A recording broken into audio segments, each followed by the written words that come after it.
ஒரு 10 நிமிஷம் அப்படியே அமைதியாகிட்டார். அதுக்கப்புறம் தான் பேசினார். அழுதுட்டாரு. மன்னிப்பு காலில் இருந்தே மன்னிப்பு கேட்டார். என்னை வரவழைச்சதுக்கு என்னை மன்னிச்சுக்கிட்டார். அங்கே கூட்டு போனதுக்கு மன்னிச்சுக்கிட்டார். மறுபடியும் எப்போ வரணுங்களா சொல்லியிருக்காரு. சந்தர்ப்ப சூழ்நிலை கிடைக்கிறப்போ வரணுங்கிறாரு. நேரில் வந்து பார்க்குறேங்கிறாரு. நேரில் வந்து பார்க்க சொல்கிறேன். ஏமூர்புதூர் வந்து என்னோடய மனைவி பிரியதர்ஷினி தர்மிகா விஜய் பிரசார கூட்டத்தில் 27/9/2025 போயிருந்தாங்க.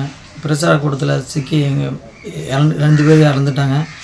இறந்ததுக்கு விஜய் சார் வந்து இடையில வந்து வர முடியாதனால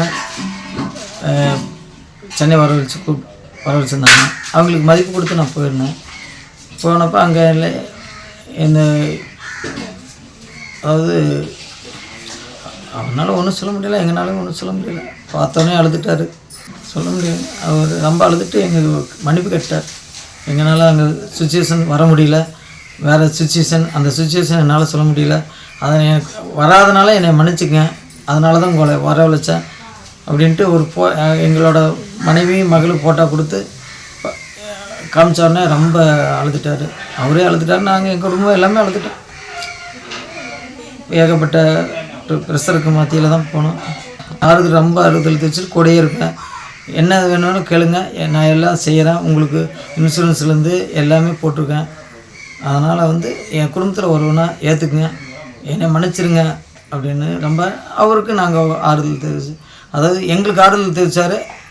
அதே ரொம்ப எங்களுக்கு அந்த இதுலேயும் அவர் ஒரு மன சோர்ந்து தான் காணப்பட்டார். இல்லைங்களா, ரொம்ப மனசு உடஞ்சி தான் காணப்பட்டார். என்னால் அது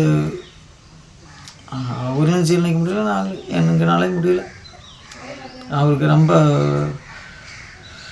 என்ன சூழ்நிலை தெரியல, சம்பவம் நடந்துருச்சு. இருந்தாலும் இழந்து வர்றது என் மனைவியும் மகளும், அதுக்கு ரொம்ப ஆறுதல் தெரிவிச்சாருங்க. அதே ரொம்ப இது எல்லாம் பத்திரமா தான் டேப்லெட்ஸ் கூட்டியாந்து விட்டாங்க, வீட்டில் விட்டாங்க. அவர் வேறு என்னது சொன்னாங்களா அவங்களுக்கு பாதுகாப்புக்கு, குடும்பத்துக்கு? இல்லை, அதாவது குட்டியை போட்டு கொடுப்பது பாதுகாப்பாக சொன்னார். அதுக்கப்புறம் வந்து கொஞ்சம் கவனமாக இருந்துங்க எதாக இருந்தாலும் அப்படின்னு சொன்னார். நாங்களும் இருக்கோம், கூட இருக்கோம் அப்படின்னு ஆறுதலாக, எங்கள் குடும்பமே எல்லாமே ஆறுதலாக இருக்கான்னு சொல்லலாம். எல்லாமே சொல்லி அந்த ஒன்றி அவர் மன்னிப்பே கேட்டார். எங்களை மன்னிச்சுங்க அப்படின்ட்டு மன்னிப்பே கேட்டார். அப்படியே அது விவரிக்க முடியல. அவர்னாலே சூழ்நிலை அது இங்கிட்டு ஒரு பக்கம் இருந்தாலும் அங்கிட்டு ஒரு பக்கம் ஏகப்பட்ட ப்ரெஷர் இருக்குமில்ல, அது நம்ம என்ன இதுன்னு சொல்ல முடியாதுல்ல. எனக்கே சாதாரண வாழ்க்கையே பிடிக்கும் போல் அவங்களுக்குலாம் எப்படி இருந்திருக்கும்.